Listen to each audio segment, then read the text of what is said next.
Pernah nggak lu ngerasa, meskipun sudah kerja keras, gaji naik sedikit tiap tahun, tapi kok rasanya hidup nggak pernah naik kelas?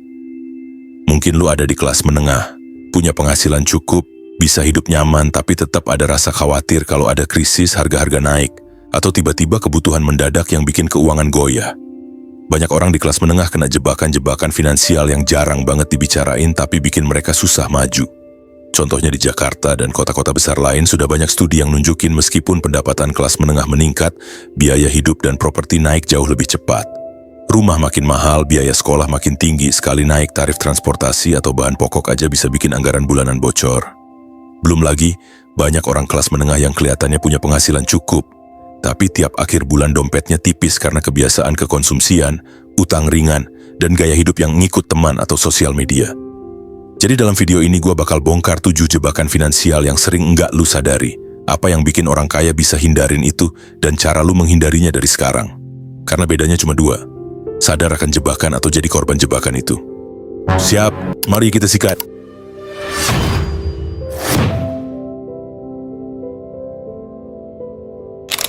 1. Belanja gengsi berlebih. Belanja gengsi berlebih ini salah satu jebakan paling halus tapi mematikan buat kelas menengah. Begitu penghasilan naik dikit aja, langsung muncul dorongan buat naik level gaya hidup. Beli HP terbaru padahal HP lama masih sehat, nongkrong di cafe fancy tiap weekend, liburan ke tempat Instagramable, atau kredit mobil baru cuma buat kelihatan sukses di mata orang lain. Ini yang disebut lifestyle inflation. Penghasilan naik, pengeluaran ikut naik, tabungan dan investasi malah stagnan. Di era sosmed, jebakan ini makin ganas. Algoritma ngebombardir kita dengan citra orang sukses, pamer tas branded, pamer liburan, pamer apartemen. Kita jadi percaya itu normal. Padahal yang kita lihat cuma highlight hidup mereka, bukan keseluruhan ceritanya. Banyak dari mereka bahkan nyicil barang yang dipamerin. Tapi yang kena mentalnya kita, yang ngerasa, kok gue masih gini-gini aja? Realita di lapangan. Data BPS atau Badan Pusat Statistik nunjukin mayoritas pengeluaran rumah tangga kelas menengah di Indonesia masih habis buat konsumsi dan gaya hidup, bukan buat aset produktif atau investasi jangka panjang. Artinya, walaupun kelihatannya punya pendapatan aman, mereka rentan banget kalau kena krisis, PHK, atau bisnis drop. Satu musibah bisa langsung goyah. Efek domino jangka panjang. Belanja gengsi berlebih ini kayak racun pelan-pelan. Efeknya bukan cuma di dompet, tapi juga di mental. Tabungan tipis, dana darurat nggak pernah cukup, utang konsumtif, gesek kartu kredit, pay later, KTA, kredit barang konsumtif, padahal belum perlu, stres finansial, kerja keras, capek, tapi tiap bulan ngerasa, kok duit hilang mulu? Ketergantungan pengakuan, makin beli barang, makin haus validasi, makin susah stop. Cara break pattern tanpa jadi pelit, berhemat bukan berarti hidup sengsara. Intinya, lu punya kesadaran finansial, bukan jadi budak gengsi. Bedain butuh sama ingin. Barang ingin boleh lu beli, tapi pastiin prioritas butuh udah aman. Punya budget gaya hidup, misalnya maksimal 10-15% penghasilan buat hiburan atau gengsi. Biar lu tetap enjoy, tapi tetap terkendali. Upgrade gaya hidup sesuai kemampuan. Jangan maksa ikut standar orang. Naikin standar pelan-pelan seiring cash flow aman dan aset produktif bertambah. Biasain tunda kepuasan. Kalau pengen barang mahal, tunggu 30 hari. Kalau masih pengen dan ada budgetnya baru beli. Mindset orang kaya. Orang kaya bukan berarti nggak pernah belanja mahal. Bedanya mereka prioritasin aset dulu baru lifestyle. Dan mereka beli barang mahal karena value dan timingnya tepat, bukan buat flexing. Makanya aset mereka tumbuh sementara kelas menengah banyak yang jalan di tempat. Mindset baru buat lu. Lu lebih dihargai karena aset, skill, network, dan value lu, bukan karena barang yang lu pamerin. Beli barang berkualitas boleh banget, tapi pastiin itu bukan ajang pembuktian. Uang yang lu simpan, investasi yang lu tanam, dan kebiasaan kecil lu sekarang bakal jadi pondasi yang nyelamatin lu di masa depan. Belanja gengsi itu kayak jalan tol ke stres finansial. Lu ngerasa cepat sampai ke hidup keren, padahal ujungnya macet, penuh utang, dan minim kebebasan. Kalau lu mau benar-benar punya pondasi finansial kuat, balikkan urutannya. Bangun aset baru gaya hidup. 2. Utang riba diam-diam. Ini jebakan finansial yang sering banget luput dari perhatian orang, padahal dampaknya panjang dan berat. Banyak orang mikir, cuma pinjem kecil kok, kan cuma pay later, bunganya kecil, atau cuma kartu kredit sebentar doang. Tanpa sadar mereka udah terjebak utang riba diam-diam, utang yang bunganya jalan terus tiap bulan tanpa ampun. Kenapa disebut diam-diam? Karena sistemnya halus, nyusup, dan dibungkus dengan kata-kata manis. 0% cicilan, bunga ringan, bisa bayar nanti. Orang jadi ngerasa nggak masalah, padahal setiap gesekan kartu, setiap klik pay later itu nyicil masa depan lu ke pihak lain. Kita kayak ngutang ke diri sendiri tapi bunga ke orang lain. Lama-lama jadi bola salju. Efek domino utang riba. Bunga tumbuh eksponensial. Meski kecil, bunga terus jalan. Nggak kerasa tiba-tiba tagihan numpuk. Cash flow bocor. Penghasilan tiap bulan habis duluan buat bayar cicilan dan bunga. Mental beban. Lu kerja keras tapi gaji cuma numpang lewat buat bayar utang. Stres, gampang emosian, bahkan bisa mengganggu hubungan pribadi. Kesempatan hilang. Uang yang seharusnya bisa jadi tabungan atau investasi malah kepake buat bayar utang konsumtif. Data kasus nyata. Bank Indonesia pernah rilis data jumlah pengguna pay later di Indonesia tumbuh pesat dan mayoritasnya kelas menengah. Artinya banyak orang yang penghasilannya lumayan justru kebocoran di bunga riba. Ini tanda gaya hidup belum sejalan dengan kemampuan finansial. Cara lepas dari utang riba diam-diam. Audit keuangan, cek semua cicilan lu. Tulis nominal, tenor, bunga, dan prioritas pelunasan. Lunasi yang bunga tertinggi dulu. Ini strategi snowball atau avalanche. Fokus ke utang paling jahat bunganya. Stop tambah utang baru. Cut kartu kredit. Uninstall aplikasi pay later. Jangan buka pintu baru sebelum nutup pintu lama. Bangun dana darurat. Supaya kalau ada kebutuhan mendadak, lu nggak lagi-lagi terpaksa berutang. Mindset orang yang tahan krisis. Orang yang tahan krisis bukan yang nggak pernah pakai kartu kredit sama sekali, tapi yang ngerti cara pakainya. Mereka cuma pakai kartu kredit buat transaksi yang udah ada dananya, bukan buat gaya hidup. Mereka ngelihat utang sebagai alat, bukan pelarian. Mindset baru buat lu. Utang itu kayak api, bisa berguna buat masak, bisa juga ngebakar rumah. Bedanya ada di cara lu ngontrol. Kalau lu bener-bener serius pengen punya kebebasan finansial, prioritas pertama adalah bebas dari utang riba. Rasain sendiri bedanya, tidur lebih nyenyak, kerja lebih tenang, dan setiap rupiah yang lu hasilkan jadi bener-bener milik lu. Utang riba diam-diam itu musuh yang jalan pelan tapi konsisten. Kalau lu biarin, dia bakal makan masa depan lu pelan-pelan. Kalau lu berani stop sekarang, itu langkah awal menuju kebebasan finansial yang sebenarnya. 3. Inflasi gaya hidup. Ini penyakit finansial yang paling sering kejadian tapi jarang disadari. Inflasi gaya hidup itu kayak racun pelan-pelan. Begitu pendapatan naik, pengeluaran ikut naik bahkan lebih cepat dari pemasukan. Dulu makan warteg cukup, sekarang harus coffee shop premium. Dulu motor cukup, sekarang ngerasa harus mobil. Dulu nonton di rumah, sekarang wajib langganan semua platform streaming plus bioskop tiap weekend. Tanpa sadar, standar hidup naik terus, tabungan malah mandek. Kenapa ini berbahaya? Pendapatan naik, kebebasan enggak. Ikut naik, kalau setiap kenaikan gaji habis buat upgrade gaya hidup, lu cuma muter di tempat yang sama. Nggak ada dana darurat, semua habis buat konsumsi, begitu ada krisis atau PHK langsung panik. Mindset kompetisi, selalu bandingin diri sama orang lain, makin nggak pernah puas. Survei OECD nunjukin fenomena ini global. Mayoritas pekerja kelas menengah di negara berkembang bahkan maju punya tabungan yang tipis meski income lumayan karena lifestyle inflation. Di Indonesia, data OJK juga nunjukin cuma sebagian kecil kelas menengah punya dana pensiun atau investasi jangka panjang, artinya pendapatan banyak habis buat konsumsi. Contoh sederhana, gaji naik 2 juta rupiah. Daripada tambah tabungan, orang malah upgrade HP, sewa apartemen lebih mahal, beli furniture baru. Padahal kalau 2 juta rupiah itu ditabung atau diinvest, 5-10 tahun lagi nilainya bisa berlipat. Cara ngerem inflasi gaya hidup. Tetapkan rasio tabungan tetap, misalnya minimal 30% penghasilan langsung tabung, atau invest setiap bulan. Gaji naik, rasio tabungan tetap naik proporsional, beda reward sama pattern. Sesekali boleh ngerayain kenaikan gaji dengan hadiah kecil, tapi jangan dijadiin gaya hidup baru. Prioritasin aset produktif. Kalau penghasilan naik, alokasikan buat beli aset, skill, atau usaha kecil dulu. Upgrade gaya hidup belakangan kalau benar-benar udah aman. Tracking keuangan. Catat pemasukan dan pengeluaran. Sadar itu setengah dari solusi. Mindset orang kaya. Orang kaya paham kalau penghasilan tambahan itu bahan bakar buat kebebasan finansial, bukan bahan bakar buat gaya hidup baru. Mereka nggak anti menikmati hidup, tapi timingnya tepat. Amanin pondasi dulu, baru naik kelas. Mindset baru buat lu. Gaji naik itu bukan berarti boleh lebih boros, tapi boleh lebih cerdas. Inflasi gaya hidup bisa bikin lu kerja keras seumur hidup tanpa pernah ngerasain bebas finansial. Tapi kalau lu lawan dengan kesadaran, setiap kenaikan pendapatan bisa jadi tiket keluar dari treadmill kelas menengah. Inflasi gaya hidup itu kayak lubang kecil di perahu finansial lu. Nggak kelihatan, tapi kalau dibiarkan pelan-pelan bikin tenggelam. Jangan cuma kerja lebih keras buat penghasilan lebih besar, kerja juga lebih cerdas biar pengeluaran nggak ikut liar. 4. Nggak punya dana darurat. Ini salah satu kesalahan paling umum tapi juga paling fatal dalam finansial.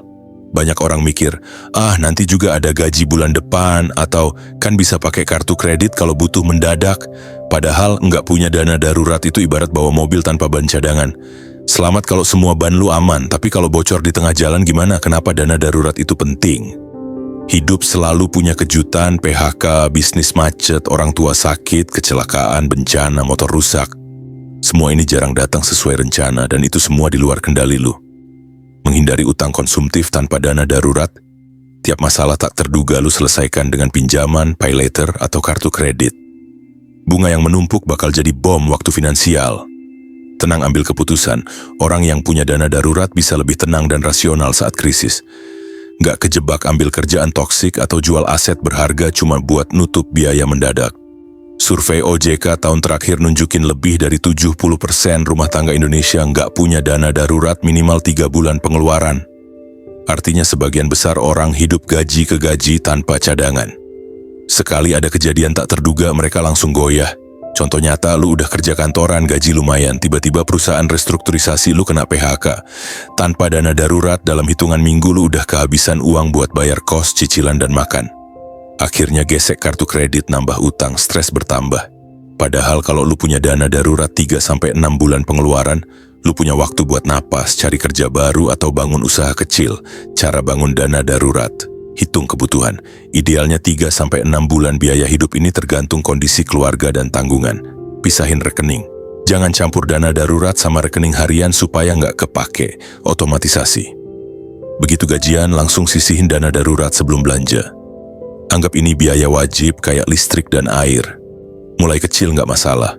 Kalau belum bisa langsung besar, mulai aja 5-10% penghasilan. Yang penting konsisten.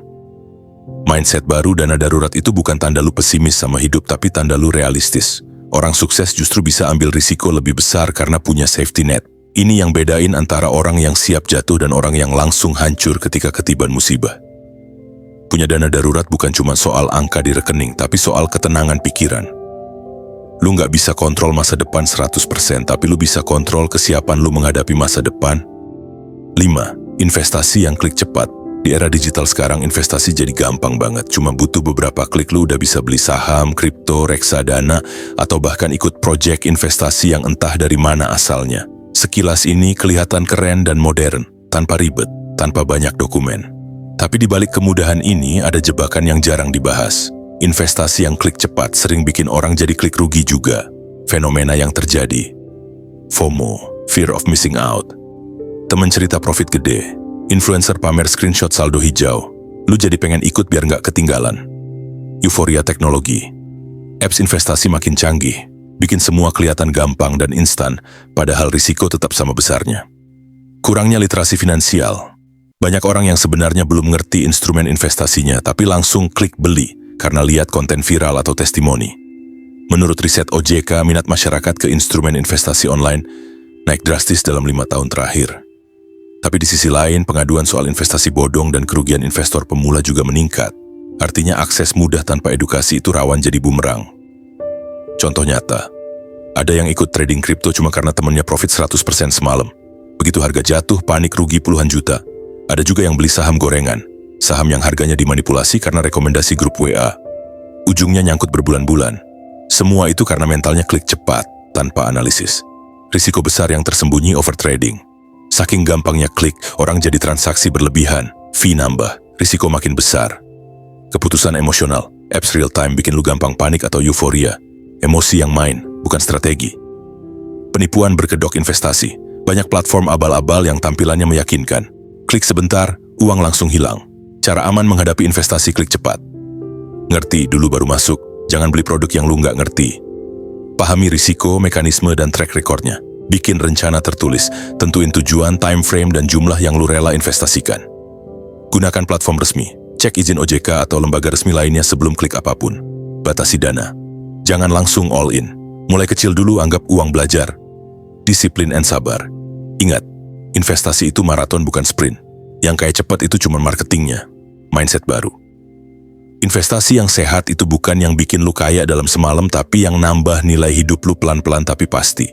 Orang kaya bukan cuma jago cari peluang, mereka juga jago tahan diri dari peluang palsu. Klik cepat boleh, asal otak lu jalan duluan sebelum jempol lu. Jangan biarkan kemudahan teknologi bikin lu lengah sama prinsip dasar keuangan. 6. Biaya bulanan tersembunyi. Banyak orang ngerasa udah ngatur keuangan dengan benar, tapi tetap aja saldo habis tiap akhir bulan. Padahal kalau dicek lebih detail, masalahnya bukan cuma di pengeluaran besar, tapi di biaya bulanan tersembunyi. Pengeluaran kecil yang numpuk diam-diam kayak bocor halus di ember. Fenomena yang terjadi. Langganan digital, Netflix, Spotify, YouTube Premium, aplikasi edit foto, game online, cloud storage, awalnya cuma 50.000 atau 100.000 sebulan, tapi kalau total bisa ratusan ribu bahkan jutaan. Biaya admin bank atau pay later, transfer beda bank, biaya bulanan kartu kredit, denda telat bayar, asuransi tambahan otomatis. Membership and subscription offline, gym coworking space, kelas online, atau cicilan kecil yang dianggap remeh. Semua ini kelihatannya kecil tapi sifatnya berulang. Begitu dijumlah, efeknya gede banget ke cash flow. Menurut survei McKinsey and Laporan Finansial Nasional, rata-rata masyarakat kelas menengah punya 3-5 layanan berlangganan digital. Rata-rata total pengeluaran auto debit mencapai 5-15% penghasilan bulanan. Ini angka yang sering nggak kelihatan karena sistem pembayaran otomatis. Contoh nyata, lu punya 5 langganan streaming Rp70.000 per bulan. Totalnya Rp350.000. Dalam setahun jadi Rp4,2 juta. Padahal mungkin cuma satu aplikasi yang sering lu pakai. Lu punya pay later buat belanja kecil-kecil, tiap bulan bayar minimum Rp300.000 tambah bunga. Ujungnya nggak pernah lunas, cuma pindah cicilan. Risiko jangka panjang. Cash flow tersedot, dana yang seharusnya bisa buat nabung atau investasi malah habis buat biaya yang sebenarnya nggak krusial. Kehilangan kontrol, karena otomatis lu nggak sadar lagi bayar layanan yang udah nggak dipakai. Efek domino utang. Seringkali biaya kecil ini memicu utang konsumtif buat nutupin pengeluaran besar lain. Cara mengatasinya. Audit bulanan. Tulis semua subscription dan biaya rutin. Hapus yang jarang dipakai. Terapkan rule, harus worth it. Layanan itu harus benar-benar lu pakai dan punya manfaat jelas. Gunakan sistem amplop atau budget tracker. Pisahin dana untuk langganan supaya lu punya batas jelas. Matikan auto renew, supaya lu sadar ketika harus perpanjang dan bisa evaluasi lagi. Upgrade mindset. Uang kecil itu sama berharganya dengan uang besar kalau konsisten. Mindset baru. Jangan remehkan kebocoran kecil. Bocor kecil lama-lama bikin kapal tenggelam. Orang kaya mikirnya bukan cuma soal cara nambah pemasukan, tapi juga cara menjaga arus kas tetap bersih dan efisien. Kalau lu disiplin ngecek biaya bulanan tersembunyi, lu bukan cuma hemat uang, tapi juga punya kontrol penuh atas hidup lu. Kontrol ini yang bakal jadi pondasi buat kebebasan finansial lu nanti. 7. Kurangnya edukasi finansial. Ini salah satu akar masalah kenapa jebakan finansial terus kejadian di mana-mana. Kurangnya edukasi finansial. Di sekolah kita diajarin matematika, fisika, bahasa, tapi jarang banget diajarin soal cara kelola uang, bikin dana darurat, atau investasi yang benar. Akhirnya banyak orang terjun ke dunia kerja tanpa bekal keuangan sama sekali. Fenomena yang terjadi. Gaji tinggi tetap tekor. Banyak orang penghasilannya lumayan tapi nggak ngerti budgeting. Mudah tergiur, cepat kaya. Karena nggak paham risiko, gampang ikut investasi bodong, trading instan, atau skema piramida. Salah prioritas. Fokus di lifestyle dulu baru aset, akibatnya tabungan tipis. Survei OJK 2022 nunjukin indeks literasi keuangan Indonesia baru 49,68%. Artinya lebih dari setengah penduduk belum paham soal produk keuangan, risiko, dan cara kelola uang. Di sisi inklusi keuangan memang naik. Akses ke bank lebih mudah, tapi literasinya masih tertinggal. Ini gap yang bikin banyak orang punya rekening tapi nggak ngerti cara make-nya dengan sehat. Contoh nyata. Banyak pekerja muda yang gajinya 5-10 juta rupiah per bulan tapi di akhir bulan masih minus karena nggak punya sistem keuangan. Banyak orang ikut investasi bodong karena tergiur return gede, padahal nggak ngerti konsep risiko versus imbal hasil. Dampak jangka panjang. Rentan krisis. Begitu ada PHK atau keadaan darurat langsung kelabakan karena nggak punya dana darurat. Nggak punya aset produktif, uang habis dikonsumsi, nggak ada yang diinvestasikan. Stres finansial, hidup jadi penuh tekanan padahal penghasilan terus naik. Cara mengatasinya. Belajar dasar keuangan, budgeting, dana darurat, asuransi dasar, investasi jangka panjang. Cari sumber terpercaya, buku finansial, seminar OJK, edukator keuangan independen atau platform yang kredibel. Mulai dari kecil, catat cash flow bulanan, sisihkan tabungan otomatis, invest di instrumen sederhana seperti reksadana pasar uang. Bangun mindset jangka panjang. Keuangan bukan cuma tentang uang masuk, tapi juga soal proteksi, perencanaan, dan mental siap risiko. Mindset baru. Orang sukses bukan karena mereka nggak pernah salah, tapi karena mereka ngerti cara ngatur uang dan belajar dari kesalahan. Edukasi finansial itu bukan pilihan, tapi kebutuhan. Lu bisa aja kerja keras tiap hari, tapi tanpa pengetahuan finansial, lu bakal terus muter di tempat. Kurangnya edukasi finansial bukan cuma soal nggak punya pengetahuan, tapi juga nggak punya kontrol. Begitu lu belajar dan praktek, lu bukan cuma lebih tenang soal uang, tapi juga lebih bebas ngatur hidup lu sendiri. Penutup, gua tahu banget bro, hidup finansial di era sekarang tuh berat. Sosmed tiap hari nyodorin standar hidup tinggi, barang branded, liburan mewah, gadget baru tiap bulan. Kita jadi ngerasa harus ngejar itu semua biar dianggap berhasil. Padahal kalau kita terus bandingin diri ke standar orang lain, kita cuma capek sendiri dan kehilangan arah. Tadi kita udah bahas 7 jebakan finansial yang kelihatannya sepele tapi dampaknya besar.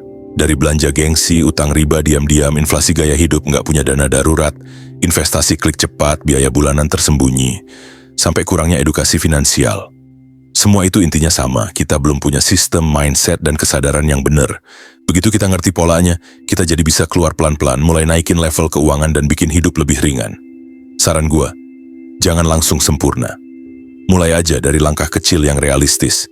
Catat cash flow lu, sisihin dana darurat, pelan-pelan belajar investasi yang sehat. Fokus ke proses, bukan validasi. Ingat, orang sukses bukan yang paling kenceng flexing, tapi yang paling konsisten bangun pondasi. Kalau lu lagi di titik lelah atau bingung, tarik napas sebentar. Hidup ini bukan lomba sprint, ini maraton. Setiap langkah kecil lu hari ini bakal jadi pondasi yang nyelamatin lu besok. Lu jauh lebih berharga daripada sekadar penampilan di feed sosmed. Fokus jadi versi terbaik diri lu sendiri. Gue juga mau bilang makasih banget buat lu semua yang udah dukung channel kecil ini sampai hampir tembus 25.000 subscriber. Support lu itu bukan cuma angka, tapi bukti kita punya komunitas yang sama-sama mau belajar, tumbuh, dan ngerapiin hidup bareng-bareng. Kalau lu punya keluh kesah, ide, atau mau curhat tentang masalah hidup lu, tulis aja di kolom komentar. Siapa tahu dari situ kita bisa diskusi bareng, saling kasih insight, dan bareng-bareng nemuin jalan keluar. Gue selalu baca komentar kalian. Oh ya, buat lu yang pengen keuangan lu lebih rapi dan sistematis, gue udah sediain budget tracker atau financial planner digital dengan harga murah banget. Tools ini bisa bantu lu pisahin duit konsumsi dan aset supaya hidup lu lebih tertata. Linknya gue taruh di deskripsi video ini, cek ya bro. Kalau lu suka konten kayak gini dan pengen gua terus sharing insight premium yang realistik dan bisa langsung lu praktekin, klik tombol like sekarang. Bantu channel ini makin kelihatan sama algoritma. Dan bantu gua tembus 30.000 subscriber biar kita bisa terus grow bareng-bareng. Makasih banget buat lu yang udah nonton sampai habis. Support lu berarti banget buat gua. Semoga video ini jadi turning point yang bikin lu lebih semangat ngejalanin hidup tanpa harus keburu flexing. Gua tunggu lu di video selanjutnya.